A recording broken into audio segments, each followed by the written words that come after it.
പണ്ടൊക്കെ പിന്നെ നമ്മൾ ഈ ഡിവോഴ്സ് എന്നൊക്കെ പറഞ്ഞു കഴിഞ്ഞാൽ ലൈക് ജീവിതം തീർന്നു അങ്ങനെ ഒരു കോൺസെപ്റ്റ് ആയിരുന്നു. പക്ഷെ ഇപ്പൊ കൂടുതൽ ആൾക്കാർ അതൊക്കെ ആക്സെപ്റ്റ് ചെയ്യാൻ തുടങ്ങി. അതിപ്പോ ഒരു കോമൺ കാര്യമായി. ഡിവോഴ്സ് എന്ന് പറയുന്നത് വലിയ ആണത്തല കേസൊന്നുമല്ല ഞാൻ പറയുന്നത്. പക്ഷെ പണ്ടത്തെ സംഭവം അതിപ്പോഴും ഉണ്ട്. അതായത് നമ്മൾ ഈ ഒരു ദിവസം എന്തെങ്കിലും തല്ലുകൂടിയിട്ട് പെൺകുട്ടി വീട്ടിൽ വന്ന് നിൽക്കുമ്പോൾ, പ്രത്യേകിച്ച് ഈ നാട്ടിൻപുറത്തൊക്കെ ഉള്ള സിസ്റ്റത്തില്, ഫ്ലാറ്റിലൊന്നും അങ്ങനെ ഉണ്ടാവില്ല. നാട്ടിൻപുറത്തുള്ള ആൾക്കാരൊക്കെ കുറെ ദിവസമായില്ലോ മോള് ഇവിടെ നിൽക്കണു, മോളിന് തിരിച്ചു പോണില്ലേ എന്ന് ചോദിക്കുന്ന കുറെ ഇങ്ങനെ കാര്യന്വേഷണ ടീം ഉണ്ടല്ലോ. കാര്യന്വേഷണ ടീം അവരെ കൊണ്ടാണ് വല്ലാത്ത തൊയിരക്കേട്. നമ്മുടെ അപ്പനും അമ്മയ്ക്ക് ഉണ്ടാവില്ല അത്ര ബുദ്ധിമുട്ട്. എന്നിട്ട് ഇപ്പൊ ഈ വിസ്മയുടെ പോലത്തെ ആൾക്കാർ ആരെങ്കിലും ഒക്കെ മരിച്ചു കഴിയുമ്പോ പിന്നെ കുറെ #, വിസ്മയ, അയ്യോ. അതിന്റെ അടിയിൽ വരുന്ന ഏറ്റവും ബെസ്റ്റ് കമന്റ് എന്താണെന്നറിയോ? ആ പെൺകുട്ടീനെ എനിക്ക് തരാമായിരുന്നില്ലേ, ഞാൻ വളർത്തുമായിരുന്നല്ലോ ആ പൊന്നു മോളെ. അവളായിരിക്കും അല്ലെങ്കിൽ അവനായിരിക്കും ഏറ്റവും അധികം. അത് മനസ്സിലായില്ലേ? ഈ പകൽമാന്യന്മാരെ കൊണ്ട് തലയിൽ മുണ്ടിട്ട് നടക്കേണ്ട അവസ്ഥയിലാണ് നമ്മളെല്ലാവരും.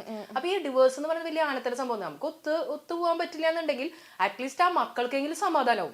ഒരു എപ്പോഴും എന്താന്ന് വെച്ചാൽ നമ്മളൊരു പിക്ചർ പെർഫെക്റ്റ് ആവാനാണ് നോക്കുന്നത്. അപ്പൊ നമ്മൾ എപ്പോഴും ഇപ്പൊ പുറത്തേക്ക് പോകുമ്പോഴോ ഫംഗ്ഷന് പോകുമ്പോഴോ എന്തെങ്കിലുമൊക്കെ ഗ്യാതറിങ്സിന് പോകുമ്പോൾ, ഇപ്പൊ ഞാൻ എന്തെങ്കിലും ഒരു പാർട്ടി എന്തെങ്കിലും ഫംഗ്ഷന് പോകുമ്പോൾ ഞാനും മക്കളും മാത്രമുള്ള ഫോട്ടോ കാണുമ്പോൾ ചിലരൊക്കെ ചോദിക്കാറുണ്ട്, അയ്യോ ഹസ്ബൻഡ് എവിടെ, ഹസ്ബൻഡിനെ കണ്ടില്ലല്ലോ എന്നൊക്കെ.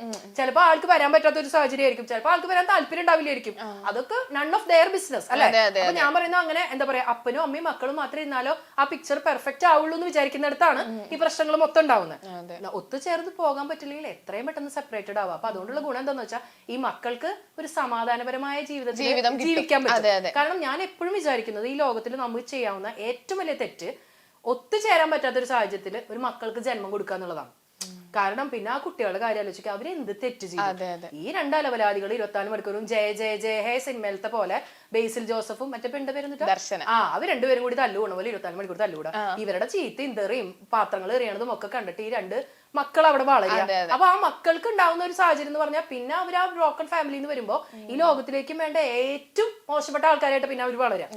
അപ്പൊ അങ്ങനത്തെ ഈ ചൈൽഡ്ഹുഡ് ട്രോമാസ് കണ്ട് വളർന്നു വരുന്ന കുട്ടികൾ അവര് ചിലപ്പം രണ്ട് രീതിയിലാവാം. ഒന്നില്ലെങ്കിൽ അവരാണെങ്കിൽ ഈ ഒരു സെയിം പാത്തിൽ പോകും. കാരണം അച്ഛനും അമ്മേനും ഇങ്ങനെ കണ്ടു വളരുന്നോണ്ട് അവര് ഈ ഒരു പാത തന്നെ ആയിരിക്കും അവരുടെ ലൈഫിലോ. ചില കുട്ടികൾ ഇപ്പം അത് കണ്ടു വളർന്നോണ്ട് തന്നെ ചിലപ്പോ അങ്ങനത്തെ ഒരു പാതയിൽ പോവാൻ ടോട്ടലി ഡിഫറെന്റ് ആയിരിക്കും. പക്ഷെ ഈ പറയുന്ന രണ്ടാമത്തെ കാറ്റഗറി ഉണ്ടല്ലോ, അത് വളരെ പെർസെന്റേജ് ഉണ്ടാവുള്ളൂ. അധികം ആളുകളും ഒരു 98% ആളുകളും ഇത് തന്നെയായിരിക്കും. അതായത് അവർക്കൊരു തരം എല്ലാത്തിനോട് ഒരു വെറുപ്പും വിദ്വേഷമായിരിക്കും. എനിക്ക് കിട്ടാത്തൊന്നും വേറെ ആർക്കും കിട്ടണ്ട എന്നുള്ള ഒരു സംഭവമായിരിക്കും. പിന്നെ വളരെ ഒരു 2% ആളുകൾ മാത്രം ഈ പറയുന്ന ഭയങ്കര ഉള്ളിൽ നിന്നുള്ള ഒരു ഇന്നർ ഇൻസൈറ്റ് കൊണ്ടൊക്കെ മുന്നോട്ട് പോകുന്ന ആളുകൾ, അങ്ങനത്തെ ആളുകളാണ് എന്നെ പോലെ മോട്ടിവേഷണൽ സ്പീക്കേഴ്സ് ആണ്. കാരണം ഞാനൊക്കെ എങ്ങനെയാന്ന് വെച്ചാൽ എന്റെ ജീവിതത്തിൽ പ്രശ്നങ്ങൾ ഉണ്ടാകുമ്പോൾ ഒരുപാട് പ്രശ്നങ്ങളിൽ കൂടെ കടന്നുപോയ ആളാണ് ഞാൻ. ഇപ്പോഴും കടന്നു പോയിക്കൊണ്ടിരിക്കുകയാണ്. എന്റെ ജീവിതത്തിൽ പ്രശ്നങ്ങൾ എന്ന് പറയുന്നത് എനിക്ക് ഒഴുക്കിനെതിരെ നീന്താന്ന് പറയുന്നത് ഭയങ്കര ത്രില്ല. കാരണം ഒരു പ്രശ്നം എന്റെ മോളൊക്കെ എന്നോട് പറയും, കാലത്തും വൈകുന്നേരം ഉച്ചയ്ക്കൊക്കെ എന്റെ അമ്മ പ്രശ്നം ഉരുട്ടിയിട്ട് തിന്നണേന്ന് തോന്നുന്നുണ്ട്. എനിക്ക് പ്രശ്നം വരുമ്പോ ഭയങ്കര കാലത്ത് ഇറങ്ങിയിട്ട് ഇനിയിപ്പോ ഒരു പ്രശ്നം ഇല്ലെങ്കിലേ ആരുടെങ്കിലും മെക്കെട്ട് കയറിയിട്ട് ഞാൻ വെറുതെ ഒരു പ്രശ്നം ഉണ്ടാക്കും. അതിൽ നിന്ന് കിട്ടുന്ന ഒരു ഇൻസ്പിറേഷൻ, ഒരു മനസ്സുഖം ആ സംഭവമാണ്. അത് എല്ലാവർക്കും പറ്റണമെന്നില്ല. കാരണം ഞാൻ തമാശ പട്ടിൽ പറഞ്ഞാണ്. പക്ഷെ ആ ഒരു പ്രശ്നം ഉണ്ടാവുമ്പോ അതിനെ ഓവർകം ചെയ്യാം എന്ന് മാത്രമല്ല ഞാൻ ആലോചിക്കാം. അതിന്റെ ഉള്ളിൽ നിന്ന് എന്തെങ്കിലും ഒരു പോസിറ്റിവിറ്റി കിട്ടാൻ പറ്റുന്നുണ്ടോ എന്ന് ചിന്തിക്കുന്ന അതിനൊരു സ്പെഷ്യൽ തോട്ടാണ് എന്റെ. അതായത് ഒരു പ്രശ്നം സാധാരണ ആളുകൾക്ക് രണ്ട് രീതിയിൽ ചിന്തിക്കാം. ഒരു പ്രശ്നം വരുമ്പോ ഒന്നില്ലെങ്കിൽ ഇരുന്ന് കരയാം, അതല്ലെങ്കിൽ ആ പ്രശ്നത്തിൽ നിന്ന് ഓവർകം ചെയ്യാം. ഇത് രണ്ടുമല്ലേ? ഇതല്ലാതെ പ്രശ്നത്തിൽ നിന്ന് ഓവർകം ചെയ്യുകയും മറ്റുള്ള ആളുകൾക്ക് ഇൻസ്പിറേഷൻ കൊടുക്കാൻ പറ്റുകയും ചെയ്യുക എന്ന് പറയുന്നത് സംതിങ് ഗ്രേറ്റ് ആണ്.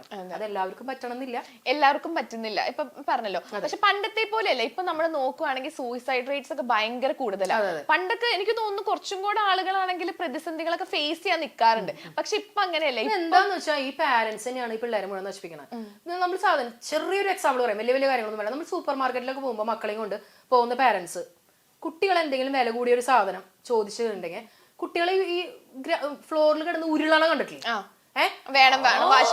ജാതി വാശി പിടിച്ച നാട്ടുകാരെ മൊത്തം കഴിപ്പിച്ചിട്ട്. ഇപ്പൊ എന്റെ മോൾ അങ്ങനെ കരയില്ല, അവൾക്ക് അറിയാൻ കരഞ്ഞിട്ട് കാര്യമില്ല. എന്റെ മോളാണ് അവിടെ കിടന്ന് കരയണമെങ്കിൽ ഞാൻ പറയും, നീ കരഞ്ഞോ, നീ കരഞ്ഞിട്ട് ഇന്ന് വരെ ഒരു കിടാവും ചത്തട്ടില്ല, കരഞ്ഞിട്ട് ഇന്ന് വരെ വലിയ പിള്ളേർ ചത്തണ്ട, ഒരു പിള്ളേരും ചത്തട്ടില്ല, അവിടെ കിടന്ന് കരഞ്ഞോ. കരഞ്ഞിട്ട് എന്റെ മോള് അധികം ചെറിയ മോള് കിൻഡർ ജോയ് ചോദിക്കും.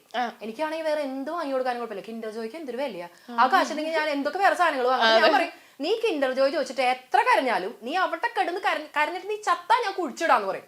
അപ്പൊ ഞാൻ പറയണ അങ്ങനെ വാശി പിടിക്കുന്ന കാര്യങ്ങൾ നടത്തി കൊടുക്കുന്ന പാരന്റ്സ് ആണ് കുട്ടികളെ നശിപ്പിക്കണം. അതായത് അവരെന്താ വിചാരിക്കണം എന്ന് വെച്ച് കഴിഞ്ഞാൽ ഇത് ചെയ്ത് കൊടുത്തില്ലെങ്കിൽ കുട്ടിയുടെ ഇഷ്ടം നഷ്ടപ്പെടുമോ? അതൊക്കെ വെറും തെറ്റായ ധാരണകളാണ്. നമ്മളുടെ ഇല്ലായ്മകളും നമ്മളുടെ വല്ലായ്മകളും ഇപ്പൊ എന്റെ പോക്കറ്റിൽ എത്ര, അല്ലെ മീൻസ് എന്റെ പേഴ്സിൽ എത്ര രൂപ ഉണ്ടെന്ന് എന്റെ മക്കളെ അറിഞ്ഞു വേണം വളർത്താനായിട്ട്. അമ്മയുടെ കയ്യിൽ ഇത്ര രൂപയുള്ളൂ കേട്ടോ മോളെ, ഇത് പറ്റില്ല അമ്മയ്ക്ക്, അമ്മയെ കൊണ്ട് ആവില്ല എന്ന് പറയണം. അതല്ലാതെ ഇല്ലാത്ത കാര്യങ്ങളും ഉണ്ടാക്കി കൊടുത്ത് വീട്ടിൽ വളരെ പാമ്പർ ചെയ്ത് വളർത്തും. ചിലപ്പോ പോകുന്ന സാഹചര്യത്തിൽ ഒന്നും നടത്തി കൊടുക്കാത്ത ഒരു ഭർത്താവിനെ അല്ലെങ്കിൽ ഭാര്യനെയോ ആയിരിക്കും അവർക്ക് കിട്ടുന്നത്. അപ്പൊ അവിടെ ചെല്ലുമ്പോ സുഖലോലുപതയിൽ ജീവിച്ചിട്ട് പട്ടുമെത്തയിൽ ജീവിച്ച ആൾക്ക് കല്ലും മുള്ളും സഹിക്കാൻ പറ്റണമെന്നില്ലല്ലോ. കുറച്ച് ദുരിതമൊക്കെ വീട്ടിൽ അനുഭവിക്കട്ടേന്നേ, എല്ലാം നടത്തി കൊടുക്കണമെന്നില്ല. ഇപ്പം ടീച്ചറാണെങ്കിൽ ഒരുപാട് കുട്ടികളെ പഠിപ്പിച്ചിട്ടുണ്ട്. ടീച്ചർ ഇപ്പൊ സോഷ്യൽ മീഡിയയിലാണെങ്കിലും ഒരുപാട് യങ്സ്റ്റേഴ്സ് ടീച്ചർ ഫോളോ ചെയ്യുന്നുണ്ട്. ഇപ്പൊ നമ്മൾ നോക്കുകയാണെങ്കിൽ ഒരുപാട് യങ്സ്റ്റേഴ്സ് ഇപ്പൊ ലഹരി ഇതിലൊക്കെ അടിമകളാണ്. അത് കാരണം ഒരുപാട് ക്രൈംസ് ഉണ്ടാവുന്നുണ്ട്. അപ്പൊ ഇതിന്റെ ഒരു മെയിൻ കാരണം എന്തായിരിക്കും? ലഹരി കൊണ്ടല്ല കേട്ടോ ക്രൈംസ് ഉണ്ടാവണേ, ക്രൈം അല്ലാതെ ഉണ്ടാവാറുണ്ട്. ഈ ലഹരിയുടെ പ്രധാനപ്പെട്ട കാര്യം എന്ന് പറഞ്ഞാൽ നമുക്ക് ഈ മീഡിയ ഇൻഫ്ലുവൻസ് തന്നെയാണ്. ആൾക്കാരുടെ വിചാരം അത് കഴിച്ചു കഴിഞ്ഞാൽ എന്തോ ഭയങ്കര ഒരു സൂപ്പർ പവർ കിട്ടും എന്നൊക്കെയുള്ള ഒരു ചിന്തയാണ്. അല്ലെ, ലഹരിയിൽ അടിമപ്പെട്ട് കഴിഞ്ഞാൽ നമുക്ക് 10 നിലയുള്ള ബിൽഡിങ്ങിന്റെ താഴേക്ക് ചാടാം, അല്ലെങ്കിൽ വേറെ പല കാര്യങ്ങളും ചെയ്യാൻ പറ്റും, എന്ത് ചെയ്താലും നമ്മൾ മറ്റൊരു സൂപ്പർ പവർ ആണ് എന്നൊക്കെയുള്ള ചിന്ത കുട്ടികളുടെ വികലമായ ഒരു ചിന്ത.